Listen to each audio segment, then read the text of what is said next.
You are a woman in Yorkshire. The year is 1830. The morning air bites with cold as you stand in the market square, frost slick on the cobblestones beneath your worn boots. Each breath escapes in pale clouds, mingling with the low murmur of the crowd gathering around you. Yet this is not a festival, nor a fair. The voices carry not excitement, but something darker, something that twists your stomach with dread, laced with a fragile thread of hope. Around your neck, a rope halter scratches at your skin, the kind used for cattle. On the other end, your husband's rough, calloused hand grips tight. His ale-soured voice booms across the square with the confidence of a livestock seller.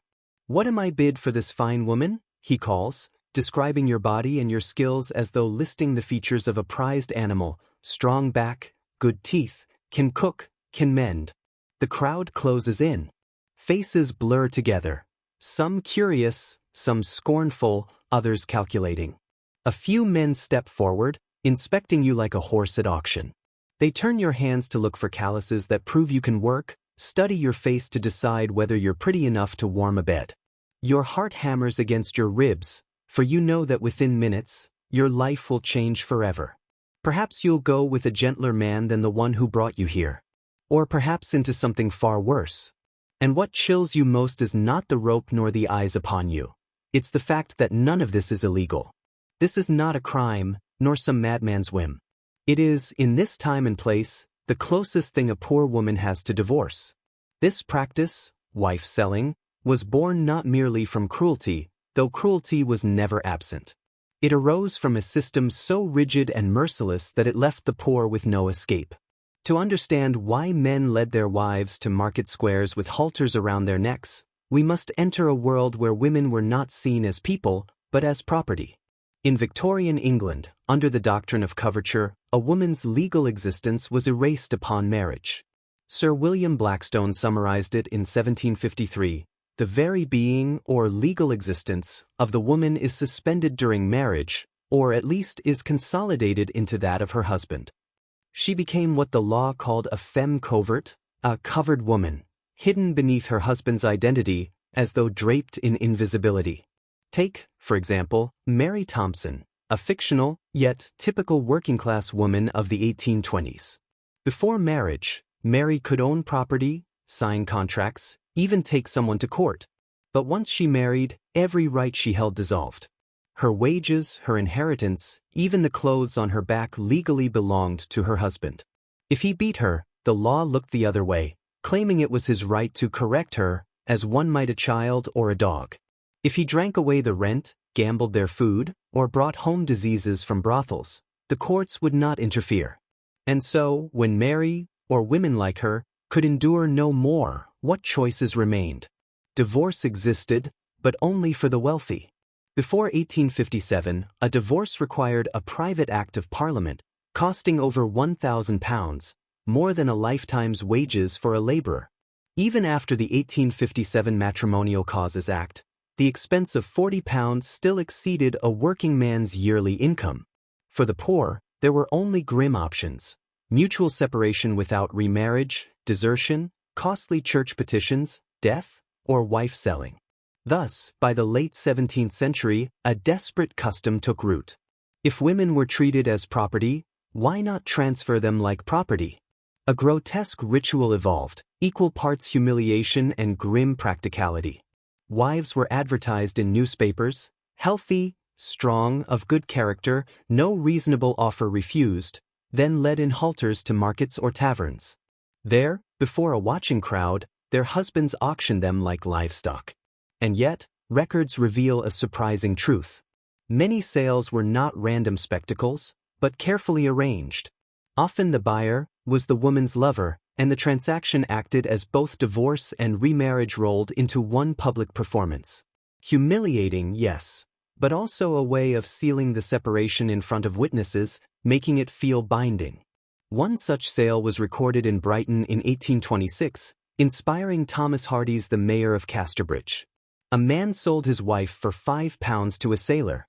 Reports noted that she seemed nothing loath to go, and that the deal was struck with apparent good humor. The sailor who purchased her had likely been courting her for months, and for all three parties the sale was the only way to end one relationship and begin another. At Lock Market in 1830, a wife sold for 2 shillings and 6 pence insisted the deal go through, despite her husband's hesitation. Turning on him sharply, she declared, "Let be, you rogue. I will be sold. I want to change." Her defiant words still echo across the centuries, a woman seizing what little agency the law allowed her. Prices for wives varied dramatically. At the highest, one woman and her children were sold for £100 plus £25 per child, worth over £18,000 today. At the lowest, a single glass of ale could suffice. Most sales, however, fell between 2 and 5 shillings, the equivalent of £20.50 today. Yet the money itself was never the true point. What mattered was the public nature of the exchange, witnessed by dozens or even hundreds, who could later confirm that the woman had been formally transferred from one man to another. The halter carried its own symbolism. Once the sale concluded, it was handed to the new husband, proof of ownership, a token that made the transaction feel binding. Sometimes bills of sale were drawn up with solemn legal phrasing. I, John Parsons, for and in consideration of £6 and 6 shillings, do sell, assign, and set over unto John Tucker and Parsons, wife of the said John Parsons, with all rights, property, claims, services, and demands whatsoever during the natural life of her, the said and Parsons. The ritual often ended in celebration. All parties repaired to a tavern, where the new husband paid for a wedding feast. In rare cases, church bells even rang, as if sanctifying the transaction. The community treated these events as spectacle, a strange blend of theater, courtroom drama, and carnival. But not all sales were neat, consensual exchanges. Some were brutal auctions where women were placed before strangers. In 1766, a Southwark carpenter sold his wife in a drunken fit at an alehouse. When he sobered and begged her to return, she refused. He later hanged himself. In Manchester in 1824, a wife sold for 5 shillings rejected the buyer, was put up for auction again, and resold for 3 shillings and a quart of ale. Women's voices did matter, they could refuse purchasers. But imagine the terror of standing haltered before a crowd, your fate determined by the highest bid. The practice was especially common in Yorkshire, with 27 of 108 documented cases occurring there. In 1837, a Halifax blacksmith sold his wife for a shilling, then bought her back, only to resell her to another man for half a crown. When the woman discovered the betrayal, she physically attacked her husband, proof that she had not consented. Other sales drew vast crowds. In 1849 at Goole, a man named Ashton, furious after his wife eloped, staged a public sale. Before hundreds of spectators, she was sold to her lover for 5 shillings and 9 pence. Triumphant, she snapped her fingers at her former husband, saying, "There, good for naught. That's more than you would fetch." Children, too, were sometimes included in the transaction. In 1865, a woman and her 2 children sold for £100 plus £25 each for the children, a staggering sum equal to several years' wages.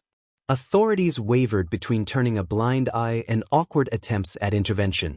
In 1819, when a magistrate in Derby tried to halt a sale, the crowd pelted him and drove him away. Later he admitted, "I do not think I have a right to prevent it, for it rests upon a custom preserved by the people, which perhaps it would be dangerous to deprive them of by law." At times, officials even encouraged the practice. Poor law overseers, eager to avoid parish costs, sometimes pressured husbands to sell their wives. In 1814, Henry Cook of Effingham was ordered by workhouse authorities to auction his wife and child. She was sold for 1 shilling, with the parish paying for the journey and wedding dinner. The symbolism of the marketplace was deliberate. Markets were where animals, land, and goods changed hands, where the community gathered to witness transactions. To sell a wife, there was to demand that the community validate a union the law refused to dissolve. The halter made this symbolism explicit. What the law implied, that wives were property, was acted out in brutal physical form. In some cases, women were even priced by weight, like livestock. By the 1840s, the custom was waning. Newspapers began condemning sales as disgraceful spectacles. The rising middle class, eager to distance themselves from what they viewed as working-class barbarity, demanded prosecutions. Public sales gave way to private deeds, cloaking the same old ritual in secrecy. Religious groups also fought against it, though with mixed results. In 1889, even a member of the Salvation Army sold his wife for a shilling in Hucknall, Nottinghamshire. The last recorded sale took place in 1913, when a woman testified in Leeds police court that her husband had sold her to a workmate for £1. By then, wife selling was little more than a relic, kept alive by desperation and tradition rather than genuine belief in its legitimacy. Yet its horror was never just in the rope, the halter, or the auctioneer's call. The true horror lay in what it revealed, that society made such a ritual necessary at all. These were not savage customs carried out by barbarians. They were the desperate inventions of rational people trapped in an irrational system. When the law provided no remedy for unbearable marriages, people created their own, grotesque though they were. The women who stood in those market squares with halters around their necks were not simply victims of cruel husbands. They were victims of a legal framework that erased their existence. Trapped between a fiction that declared they did not exist and the reality of lives filled with abuse, hunger, and hopelessness, they grasped at the only escape the system allowed, the degrading ritual of wife selling. For a few coins and the price of their dignity, they might find a second chance. Some went willingly, even eagerly, hoping the man who purchased them would treat them as human beings instead of possessions. The crowds that gathered were not merely voyeurs seeking entertainment, though that was part of the appeal. They were witnesses to a community's rough attempt at justice, sanctioning what the courts and church refused to acknowledge. These sales carried a strange kind of legitimacy precisely because they unfolded in public, before neighbors who could later testify to their validity. Yet even within these communities, the practice sparked unease. In 1860, Arthur Munby recorded a sale in a North Yorkshire village where an old man sold his younger wife for 18 pence. Though the buyer considered the act proper and lawful, the villagers later burned the pair in effigy, an act of public disapproval that revealed how morally fraught the custom remained. The practice even crossed class lines. Around 1740, the Duke of Chandos reportedly bought a beaten woman from an innkeeper for half a crown. He later educated her, married her when her first husband died, and by all accounts they lived happily. Her deathbed reflections on Providence suggest that even within the aristocracy, wife-selling could transform into something resembling love and respect. Such stories complicate our understanding. Wife-selling was undoubtedly degrading and humiliating, treating women as literal property. But in its twisted way, it also functioned as liberation. It offered an exit from marriages that otherwise meant lifelong misery or death. Many women actively participated in arranging their own sales, some even financing them. In Plymouth in 1822, a woman provided money to an agent to buy her out of her marriage. In other cases, wives insisted the sale go through when husbands wavered. They were not always passive victims. They were using the only tool the law permitted to reclaim a measure of agency. The broader context makes the practice even more tragic. This was a world where a working man might earn 10 shillings a week, where families crowded into single rooms without running water, and where children as young as 6 labored 12 hours a day. Marriage for the poor was less about love than about survival. When those economic partnerships collapsed, through drink, violence, infertility, or neglect, the poor had nowhere to turn. The church offered sermons but no solutions. The law offered punishment, but no relief. Only the rough justice of the market square provided a way out. Middle-class newspapers, horrified, portrayed wife-selling as evidence of barbarism. They described the crowds as brutish, the participants as degraded. Yet beneath the condescension lies a different story, one of ordinary people making impossible choices with as much dignity as circumstances allowed. From our modern vantage point, the image of a woman bound by a halter and auctioned like livestock is the very emblem of female oppression. And it was. But it was also something else, a community's imperfect attempt at justice when formal law refused to provide it. The custom faded not from sudden enlightenment but from gradual change. The Married Women's Property Acts of 1870 and 1882 chipped away at coverture, granting women rights to their own wages and inheritances. Divorce slowly became more accessible. By the time the last recorded sale took place in 1913, wife selling lingered only as a relic of desperation. For the women of the early 19th century, those reforms came too late. They endured the humiliation of standing in a marketplace, halter at the throat, hoping a stranger's bid might lead to a kinder fate. Their suffering reminds us that progress is neither smooth nor inevitable. Every right we now take for granted was won through centuries of struggle and unimaginable cost. Their voices, sometimes defiant, sometimes resigned, echo from the past, asking us not to forget that when systems fail to deliver justice, people will create their own, however flawed, cruel, or desperate. Behind every grotesque custom lies the human story of survival and the relentless pursuit of something better. 2 shillings, a cattle dealer calls out, more to test the waters than out of genuine intent. The paltry sum earns laughter from the crowd. Barely enough to buy a proper meal. 2 and 6, comes another voice, a young farmer, red-faced, either from nerves or excitement. Perhaps 25 at most, he looks like a man who has never courted a woman properly, imagining this sale as his chance at an instant household. The woman's eyes flick toward him, evaluating in an instant. Does he drink? Is he cruel?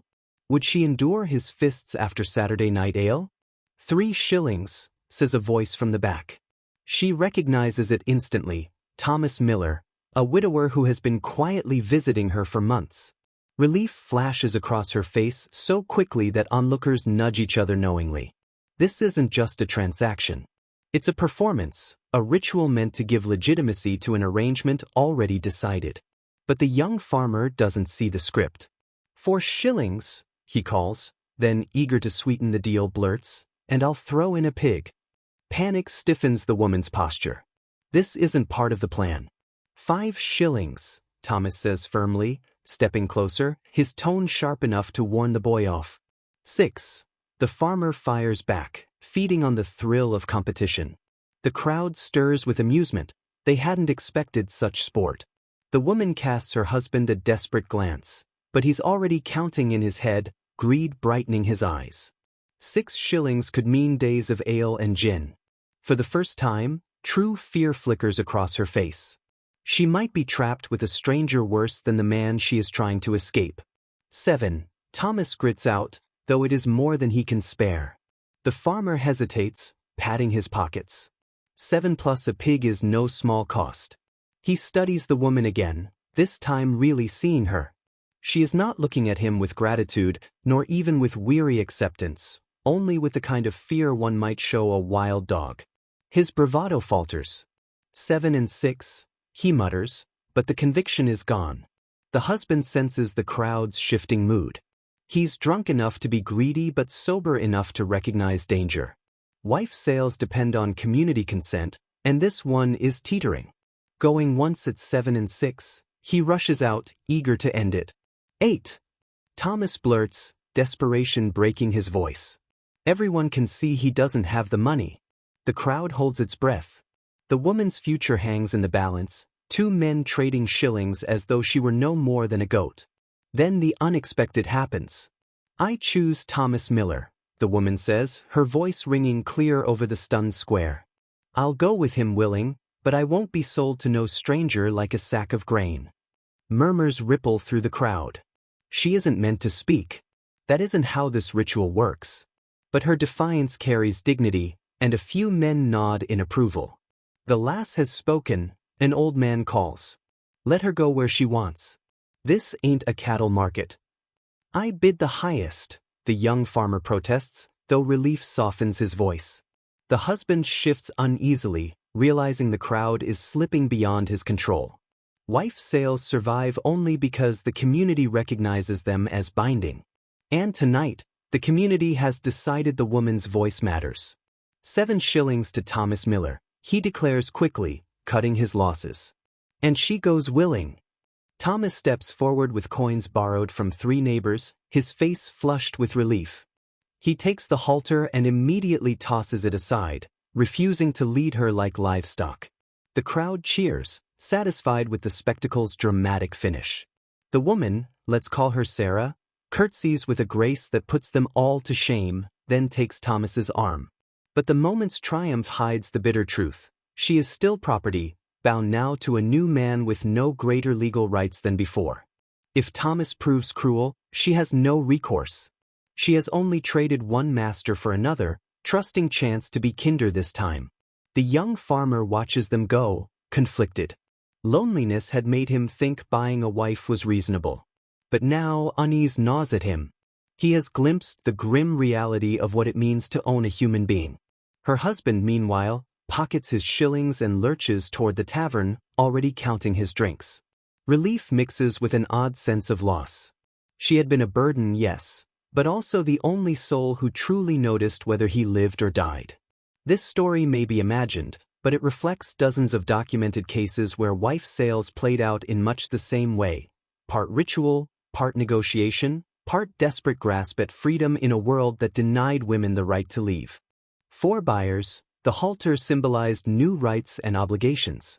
For the women, the moment it was removed often marked a psychological transition, a shift from one household to another. Some wife sales grew especially elaborate, with women being sold multiple times in a single day. In Sheffield in 1842, one woman endured this ordeal 3 times. Each time, a man purchased her, reconsidered, and returned her to the auction block. With every failed sale, she faced fresh humiliation, inspections, jeers, and the weight of countless stares. By the 3rd attempt, the newspaper reported, she broke down in tears. Cases like hers highlight the instability of a system with no legal foundation. A buyer who regretted his decision could demand a refund, while a woman trapped in misery had no escape except persuading her new husband to sell her again. The fate of children added another layer of tragedy. Sometimes they were sold along with their mothers, treated as little more than part of the bargain. In Pontefract in 1847, one woman was sold with 3 children, the buyer agreeing to raise them. More often, however, children were left behind with their fathers, separated from mothers led away by ropes around their necks. The historical record says little about their anguish, but we can imagine the trauma. Small hands reaching, small voices crying, while their mothers vanished into the crowd. Wife sales were not only private transactions, they were public spectacles. Hundreds, sometimes thousands, gathered to watch. For the crowds, these events were entertainment, but also moments of rough community justice. Onlookers judged fairness, consent, and respectability. If a husband tried to sell his wife to an unsuitable man, the sale could be disrupted by hostile voices. Communities didn't just observe, they enforced unwritten rules. By the mid-19th century, however, wife selling was in decline. A rising middle class, eager to project respectability, found public displays of marital collapse distasteful. Newspapers began condemning the practice as disgusting exhibitions and brutal spectacles. Religious revival movements also denounced it. Methodist and Baptist preachers thundered against wife sales from their pulpits, linking them to moral decay. The law followed slowly. Before 1850, prosecutions were rare and punishments light. But by the 1860s, sentences grew harsher, up to 6 months in prison for sellers, with buyers sometimes charged with conspiracy to commit adultery. Still, convictions were difficult. Participants often claimed the events were jokes or mock performances. Juries, drawn from communities where the custom was understood, were reluctant to criminalize what many saw as desperate solutions. Even as wife selling declined, it lived on in popular culture. Music hall songs and comic sketches turned the ritual into farce, husbands as buffoons, wives as nagging shrews, buyers as dupes. These sanitized versions entertained middle-class audiences, stripping away the desperation of real lives. Yet the persistence of the theme revealed the anxieties the practice had embodied, about marriage, property, and gender, that continued to haunt Victorian society. The custom was not confined to Britain. English settlers carried it to North America, where colonial court records show cases from Connecticut to South Carolina. In some instances, sales were even formalized with bills of sale and newspaper ads. Abroad, the French fixated on the practice, portraying it as proof of English barbarity. Political cartoons mocked John Bull leading his wife to market, while French newspapers reported exaggerated tales with relish, embarrassing Britain's elites, who sought to present the nation as a model of civilization. Alcohol often fueled these events. Many sales began in taverns, where drink made degradation seem amusing, even celebratory. Transactions sometimes ended with all parties sharing a drink, a ritual that dulled the cruelty of what had just occurred. But alcohol also served as an excuse. Men who sold their wives in drunkenness often tried to reclaim them when sober. Courts rarely indulged such regrets. The economic logic of wife selling becomes clearer when placed beside other survival strategies of the working poor. Marriage itself was often less about love than survival. Women needed protection and resources, men needed domestic labor and childcare. When these partnerships failed, wife selling was a crude way of reorganizing economic resources. A wife's price reflected her labor, fertility, and skills. Strong workers or women skilled in brewing or spinning commanded higher sums. Age, health, and childbearing potential mattered. These transactions laid bare the harsh economics of survival. The documents that survive, newspaper accounts, court records, bills of sale, are filled with telling details. A woman's clothing, her temperament, the exact words shouted across a marketplace. They capture fragments of working-class lives and values otherwise lost to history. For all their cruelty, these sales were not chaotic. They followed rules, etiquette, and ritual, violations of which could spark public anger or even violence. By the late 19th century, industrial and social change made the practice obsolete. Factory work gave women limited independence. Urban life offered anonymity and escape. The spread of railways allowed people to disappear into new towns. Romantic ideals of love, increasingly embraced even by the working class, clashed with the cold commercialism of wife selling. Early women's rights movements, though small, offered alternative visions of marriage and gender. The final recorded wife sales in England came in the early 20th century. A 1913 case in Leeds, murky and controversial, drew public outrage rather than acceptance. By then, divorce laws, though still imperfect, offered legal alternatives. Welfare systems, however limited, eased the desperation that had once made wife selling seem necessary. Yet its legacy lingers. Wife selling reveals the fragility of systems that fail to meet human needs. It shows how people, trapped without options, invent solutions that may be shocking but feel necessary. The women who endured it were not simply victims. They were survivors, agents of their own fate within brutal constraints. Some found kindness and stability, others only traded one misery for another. Their halters are long gone. Market squares have become shopping streets. But the questions their lives raise remain urgent. What happens when law and society fail to protect the vulnerable? What choices do desperate people make when no good choices exist? The women who endured the halters remind us that progress is neither smooth nor guaranteed. Their voices echo across centuries, not only as tales of suffering, but as reminders of resilience, survival, and the eternal human struggle for dignity.